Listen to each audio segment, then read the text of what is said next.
थे कि नीतीश कुमार कुछ नहीं देख रहे हैं, कोई सरकार नहीं देख रहा है, प्रॉक्सी सरकार चल रही है, नीतीश कुमार के बदले में दूसरा आदमी सरकार चला रहा है। तो ये तो साबित हो रहा है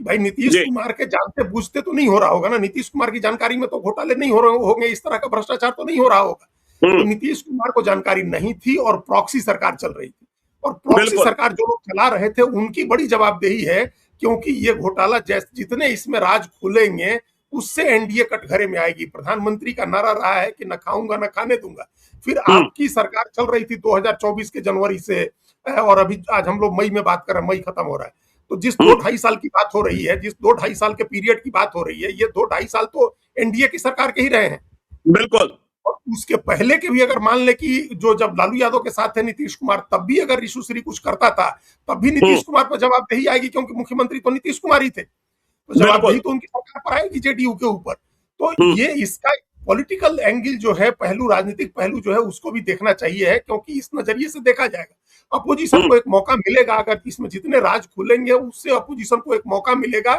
एनडीए को कटघरे में खड़ा करने का। और ये हम लोग जो कह रहे थे कि प्रॉक्सी सरकार चल रही थी, तो ये भी अच्छी बात हुई कि टाइम रहते, फिर भी समय रहते सरकार बदल दी गई, नीतीश कुमार को आराम दिया गया और सम्राट चौधरी आए, जिन्होंने इस लूप होल को पकड़ा, इसको बंद किया। पकड़ा तो पहले जा चुका था लूप होल, लोग समझ रहे थे कि लीकेज है, गड़बड़ी हो रही है, उसको उन्होंने बंद किया। अब एक बंद हो गया, अब क्या अब ये एक तो ये पॉलिटिकल बात हो गई। तीसरी बात ये है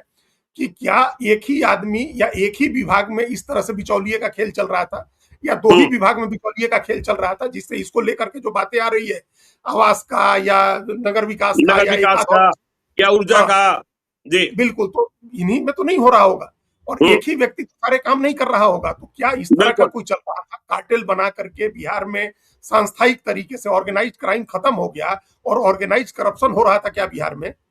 ऑर्गेनाइज्ड क्राइम तो आपने खत्म कर दिया, लेकिन एक ही व्यक्ति, ऐसा तो है नहीं कि जब ये मॉडल चल रहा था रिशु श्री का, कि जिसमें उस समय से जब काम तय होता होगा, टेंडर कैबिनेट में मंजूर होता होगा कि ये काम कराना है, इतना बजट है इसका, उसके बाद टेंडर की प्रक्रिया शुरू होती होगी, उस समय से अगर ये व्यक्ति इन्वॉल्व होता था, तो ये व्यक्ति अपनी तरफ से अपनी जेब से तो नहीं कराता है ना, सब जो ठेकेदार इसके तय होंगे, कार्टेल बना होगा 2, 4, 5 ठेकेदारों का, कि ये इस विभाग के 5 काम निकल रहे हैं, 5 लोगों को ये काम मिलेंगे, अमुक आदमी को अमुक काम, अमुक आदमी को अमुक काम मिलेगा। तो वो सब लोग मिलते होंगे, टेंडर उस हिसाब से बनाया जाता होगा कि बाकी लोगों को आप डिस्क्वालीफाई कर सके। तो इस तरह का इतने इंस्टीट्यूशनल तरीके से अगर करप्शन हो रहा था ज्ञानेश्वर जी, तो ये 1-2 जगह नहीं हो रहा होगा, ये कई जगह हो रहे होंगे, कई मिनिस्ट्री में हो रहे होंगे। इसका एक बड़ा दायरा, ये तो जिसको वो कहावत कहते हैं कि टिप ऑफ द आइसबर्ग है, तो ये आइसबर्ग का टिप ऊपरी हिस्सा है, नीचे पूरा पहाड़ होगा जिसको पकड़ने की जरूरत है, जिसको एक्सपोज करने की जरूरत है। तो ये वो भी एक देखना होगा। तीसरी बात ये, एक और इसमें एक चौथी बात समझिए कि ये जो मोडस ऑपरेंडी है, इस मोडस ऑपरेंडी में जो लोग शामिल थे, उन लोगों के खिलाफ आप कैसे आइडेंटिफाई करेंगे, कैसे कार्रवाई करेंगे? आपने जैसे कहा 2014 बैच के, 2017 बैच के आईएएस लोगों के नाम है कि ये फला आईएएस है, फला आईएएस है, महिला आईएएस है, इन लोगों के नाम की चर्चा है। तो इन लोगों को लगा हुआ है या सिर्फ रिशु श्री की गवाही पर आप डिपेंड कर रहे हैं? आपका सर्विलेंस है, आपकी जो एजेंसी है, जांच एजेंसी, चूंकि अब अगर एक साथ कार्रवाई नहीं होती है, देखिए रिशु सिंह टारगेट था, पिछले 2 साल पहले भी इसके यहाँ ईडी की कार्रवाई हुई थी।